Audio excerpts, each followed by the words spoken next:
Yo, back with another one. We're having a blessed one right here. We killer confesses in record time and interrogation of Kenneth Walker. Let's get into this one right here, man. Okay, it's the verbal, but see the verbal, it ends up to us here. Yeah. You know what I'm saying? And while I heard the punch, the punch, She finally found get the the ground. ball, You grab and I it. pulled it here. Now I'm dragging it here, you know, the trial on here. I'm dragging to the side, so I'm trying to get to my stuff. This was one of those moments cops never see coming. And then just drew, and I hit her, boom, right in the stomach, and I took it. She kind How many times did you hit him? of, I don't know. The suspect didn't wait for any tricks or tough questions. They walked in, sat down, and in a matter of moments, spilled everything. She was blood out of the floor, she squirming. She rolled over to a water bottle, poured water on her. You know, I'm not so much evil in her, dog. She ain't even dying type stuff. You know what I'm saying? It was one of the fastest confessions ever. How you doing? I'm sitting warmed up just for me. How you doing? All right. I'm trying to get down to the What the bottom hell? of everything.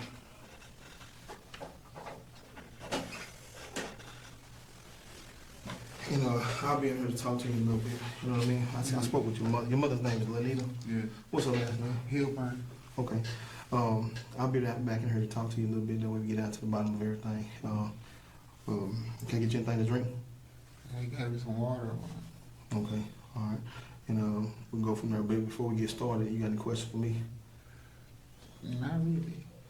Okay. All right. On the morning of December 26, 2018, around 8:43 a.m., Dallas police rushed to a disturbance call at 9340 Skillman Street. Inside the apartment, they discovered a horrifying scene. 38-year-old Latricia Nashia Nelson was found in her bedroom, stabbed multiple times. Despite Dallas Fire Rescue's quick arrival, she was pronounced dead at 8:54 a.m. After an intense investigation, homicide detectives identified 34-year-old Kenneth Ray Walker as the suspect. But before the cops could investigate further, within hours, Kenneth walked into the Dallas County Sheriff's Office and surrendered. You got a kid, man? Mm-hmm. How many you I got? got two. Oh, yeah. How old? I got a 14-year-old and a 4-month-old. Okay. All right, guys. And your mom, where your mom stay at? She's in Plano. Okay, cool. Yeah, give me a minute, man. You said you don't need no more water or anything like that. Give me a minute. It's going to take me a little bit to get my stuff together, and I'll come back in here and holler at you. But I'm Detective Warren, and I'm going to be handling the case, okay? Okay. I'm trying to think of anything else before I leave, come back. But not, like I said, I'll think about it when I get here, okay? All right, man. All right, man. All right.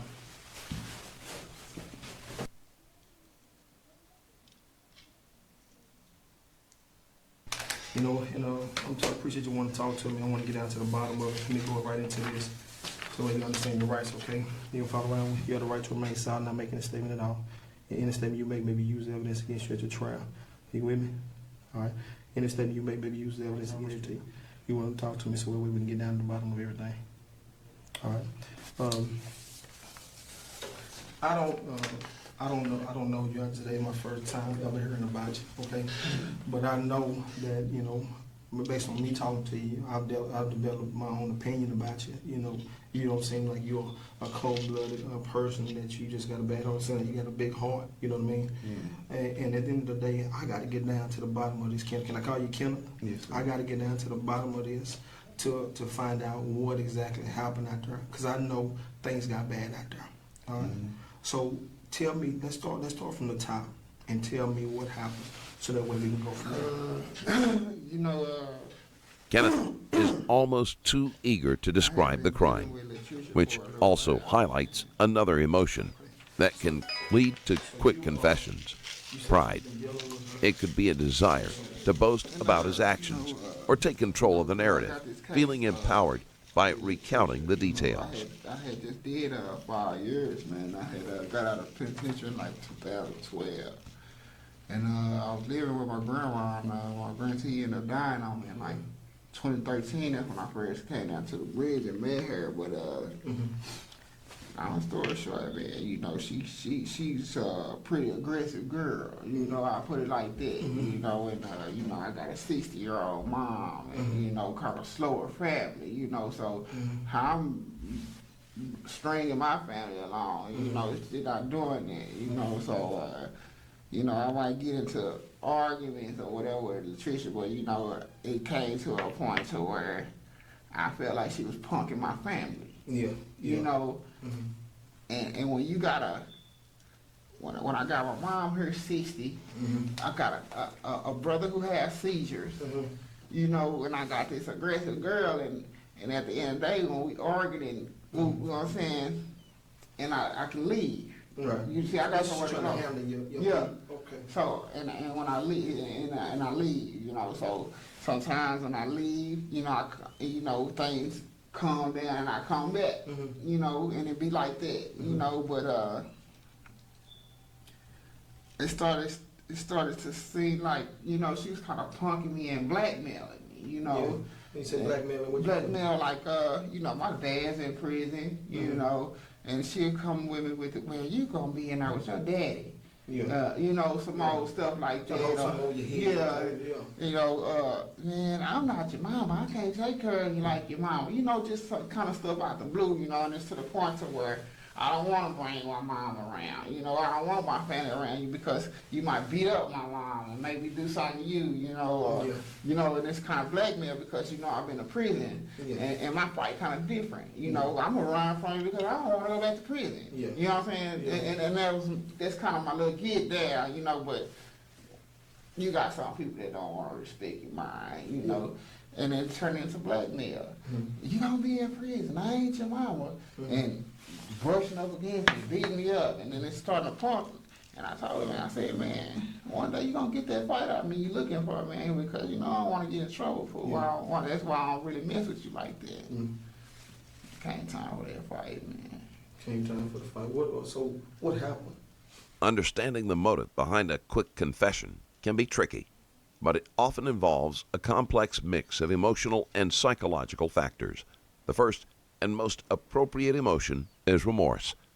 The person may feel overwhelmed with guilt, making them eager to confess and unburden themselves.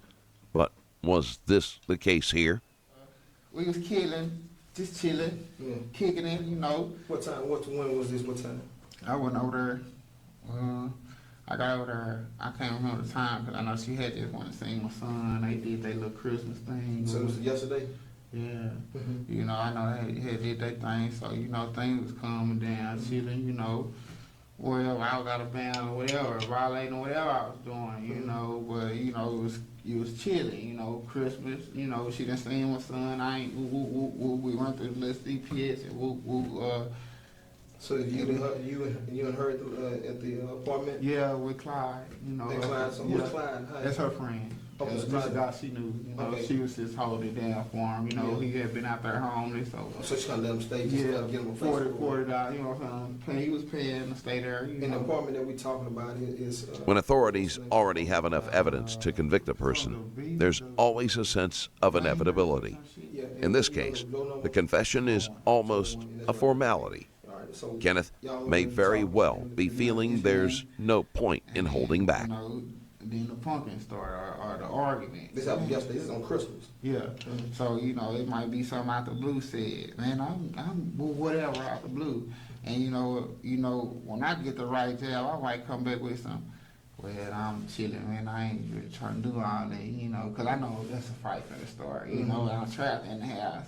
And she likes to run out, scream and get security, you know, sometimes out the blue, you know, she might say something fancy to me or something fancy and stand up, go unlock the door and hold the door, and you can exit if you want, you know, like you know, either way, I mean, you can't pump me, man. Because your only motive is because I've been somewhere you haven't, and you know, it's a place I don't want to be, or I would rather not be, or I'm trying to stay away from. So when it turns to blackmail, I was like, man, you don't get that fight out of me, man, because you're not gonna be punking my family and punking me. In some cases, a suspect may believe that cooperating immediately will lead to more lenient treatment. Confessing quickly could be seen as a way to gain. Y'all don't want them to lie and y'all don't want them to confess. Like, what y'all don't want them to do? Like, when they lie, y'all got a scenario. When they tell the truth, y'all got a scenario. Niggas like, what the hell? Some control over the outcome. You know, when I could have ran, took off or whatever, but Now that the whole truth was out, Kenneth Ray Walker was arrested. He now faces a first-degree felony charge and awaits justice. Can you help me understand exactly what went on at that apartment?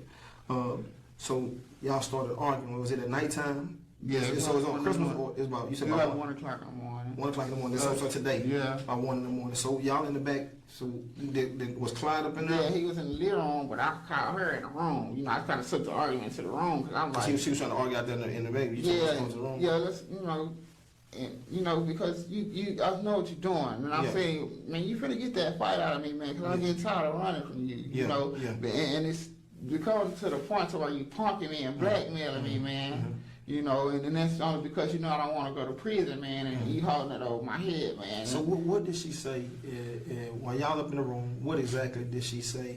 What started? Because you know the situation may heat, Mm-hmm. and then it'll die down, and when the conversation dies down or the argument dies down, she'll throw something in there. But Fuck you. Oh, so Sunday, but you want to make sure that y'all Yeah. arguing. You Yeah, want to make and sure you got it out. Yeah, but cause it's because I say we talking, Yeah. it's heated. When we calm down, when we friends again, and I just have to do, but shit, fuck what you talking about, you know, Yeah. kind of type shit, you know, yeah. just man, well, fuck me. They're gonna kind of trigger you, and I'm like, you keep coming with me with this fight, man. We did calm down, but you already got some smart ass shit to say. I'm gonna let you have what the you want, you Yeah, know. That's yeah. kind of where my attitude. Well, I don't. Come here. So that's when you said Yeah, you told me come here. come on. And show me, like I say, just show me cause I need to know Because how. the door is like right now. I was like, come on in and push the door, and she's fighting. And I just hit her. Boom. You hit it with your fist first. Yeah, Okay. but I had my coat in a closet. I had a little dagger in my coat that I hadn't found like a while back. You know, kind of had it with And so when she came up, you said you hit her first. Did Yeah. she fall down? yeah, kind of. And I really grabbed her and dragged her over there, you know. You dragged her what, in the closet? Yeah, to the closet so I could get my coat and get in my coat because, man, I'm not. Was this coat right here? Nah, I had another coat Okay, on. so- So I'm like, man, I'm gonna go on and get you out of it because it's not a fight. You trying to punk me, man. This ain't no. It's an argument over nothing. It's becoming a punk and a blackmail. So she went unconscious at the time when you hit her. She fell. You drugged her. You dragged her by her hair. You dragged her by her clothes. By clothes. She had clothes. So what did she have on? I can't see something. I don't really remember. Okay. So did you pull her shirt up off of her? No, I didn't. I Okay. just pulled her. You pulled her. You went. You got sick. So you kind of pulled her. So basically, like, okay. So Okay. So Say, we here. Well, okay. it's So, verbal, but see the verbal, it ends up to us here. Yeah. You know what I'm saying? And while her, the punch, the punch, She probably found against the the ground. wall. You grabbed I her. pulled her here. Now I'm dragging her here, you know, the trouser over here. I'm dragging to the trouser. I'm trying to get to my stuff, you know, because she got me hot, you know. So I get it to my stuff and she, and she's trying to fight. I'm holding her, but I'm hot. I'm like, you ain't got me hot, man. I told you leave me Yeah, she got you on the level, yeah. Yeah, I told you leave me alone, and it won't be nothing, you know, and I can go. But I now I'm rustled up, and I give my dad, man. I said, man, I don't leave you alone, man. But if you keep fucking with me, man, I'm gonna hit you, man. I'm gonna beat your ass, man. But you told And I her. let So her go. you hadn't stabbed her yet. And then I let her go, and then just drew, and I hit her, boom, right in the stomach, and I took off on her head. How many times did you hit her? I don't know. Because thing about it, so is it a lot, because she had more than one, you know what I mean? Yeah, that's what I'm saying. That's what I'm saying. So you said, Yeah, the first place that you got her was in the stomach. Yeah. And then what happened? What did she do when you? Oh, it was surprised because I really left her alone, man. I'm gonna leave you alone, and I ain't gonna fuck with you no more because that ain't what I'm trying to do. And then I just, man, fuck you. Yeah, You know, yeah. because I know it's coming back. So it basically you thought about everything after you hit it at one time. You thought about it then. No, it was like I let her go. You know, I had my dick. Yeah. You know, and I was like, man, I'll stick you, man. I'll fuck you up, nigga. I said, well, I'm gonna leave you alone, man. But if you keep coming at me, man, you gonna end up making me fuck you up, man. That's what you told her. You know what I'm saying? You gonna end up make me. This after you started the first No, time? I hadn't hit her stab yet. And I said, you gonna make me end up fucking you up. And she kind of, because she ain't got hit. Yeah. And I like, and I just, Yeah. So basically, she kind of brushed off like, yo, whatever type. yeah, I And that's came when on you with hit it, her. yeah. I came on with it, man. And so after you stabbed her, because it was several, she had several, multiple I stabs. stayed till she died, man. Did you? I did it till the girl died, man. And Well, really, how did you know she died? I don't know if she died. But I'll tell you, when I got finished with her, she was blood out of the floor, she squirming. She rolled over to a water bottle, poured water on her. You know, I'm not so much evil in the dog. She ain't even dying type stuff. You know what I'm saying? And she wobbling all over the floor. I'm like, this chick ain't dying, man. Kenneth is almost too eager to describe the crime, which also highlights another emotion that can lead to quick confessions: pride. It could be a desire to boast about his actions or take control of the narrative, feeling empowered by recounting the details. I asked her in neck, her eyes. Cause I'm trying to really kill her though. You know what I'm saying? Every time I say, you ain't gonna do it, so we gonna get rid of you. You know what I'm saying? So I'm really trying to kill her, but at one point I let her go, man. I told my mom, I said, Mom, this girl wouldn't sit up and die, man. If I tell you that girl wouldn't die, man. And as far as when you said you stayed there till she died, did you stay there till she stopped moving? No, I'm gonna tell you what, she was bothering all, like I said, you know, trying to make it out the door. She trying to make it out the door. I want to let her go out, you know, because I know I didn't give her enough time for her to lose enough blood to die. You know what I'm saying? So I really kind of keeping her. So you made up in your mind, I'm gonna kill this girl. Yeah. Okay. Yeah, man. Okay. And with the Clyde, He was in the funeral. He didn't know what was going on. Yeah, all he heard was an argument, you know, and after a while, the argument died, you know, but I'm telling you, this girl was wrestling, and she just ended up laying back in the corner, man, like this, man, right into the man. I'm talking about, that's some evil, man. She lay back in that corner, you know what she did? What she say? She grabbed the shirt and put it over her face and died there. She grabbed the shirt And put it over her face and and died out, man. She just, and it was sort of like some fuck you. Yeah. I'm like, bitch, you got too much evil. That's too much evil, man. But that's what that was like, and I just, she put the shirt over her face, and I just walked out, turned the lights out, I closed the door. I seen Clyde, I ain't say nothing to him. You know, I walked out the front door. Walked out the front door. What time was this? About 1, 2 o'clock in the morning. Where did you go? To the train station. Yeah. And what about the coat that you pulled out? I don't know where the coat is. I went back looking for the coat, I couldn't find it. But you definitely know where the dagger is. Yeah. All right. As far as when you got on the train, you left on the train. You went straight to your mama's house. Nah, I went downtown. Then I got on the 110 bus to go to La Prada. That's my brother's house. So you went to the door downtown, right there. You talking about like, right Ross and Lamar area? Did you ride the train? I rode the train to the Pearl Arts District Station. Okay. And then I come up to the 7-Eleven on the corner of Commerce. Now I get on the 110 and go to La Prada.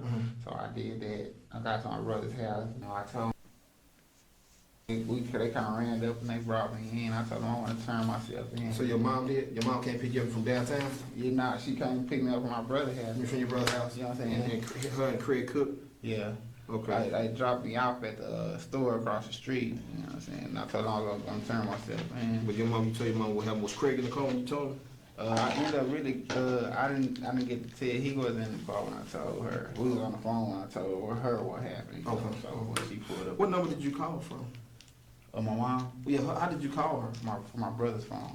His brother's phone. What about Latrice's phone? I didn't call her. Do you know? Did she have a phone, a cell phone? She had one. But That's is it working? phone. Oh, really? It's not working right now. It was on. It was. I Okay. guess. Yeah. Did you? But you didn't take that phone. No. Okay, so you just walked out the door. What did you have on when you actually? I had on some jeans. Mm-hmm. I think I had on some black Swiss Older jeans. I had on a blue shirt and a coat. I got rid of the coat, I couldn't find it. I still got the jeans and the black pants that my brother had. Okay. I changed pants before I came. And the shoes, they're the same shoes you had on right there? When authorities already have enough evidence to convict a person, there's always a sense of inevitability. In this case, the confession is almost a formality. Kenneth may very well be feeling there's no point in holding back. Hey, let me tell you, man, everybody make mistakes, don't get me wrong, this girl, she lost her life, you know what I mean? It's a terrible thing, that happened. But at the end of the day,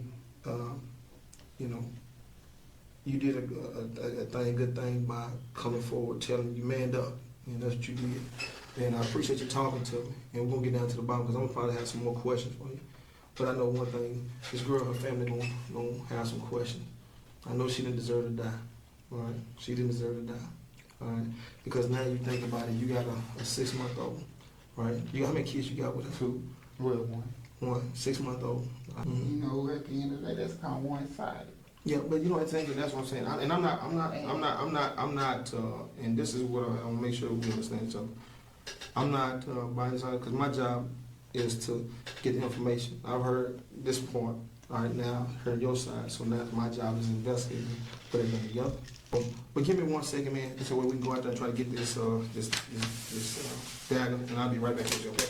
You said you want to what? Yeah, I'll tell you when you get there. All right.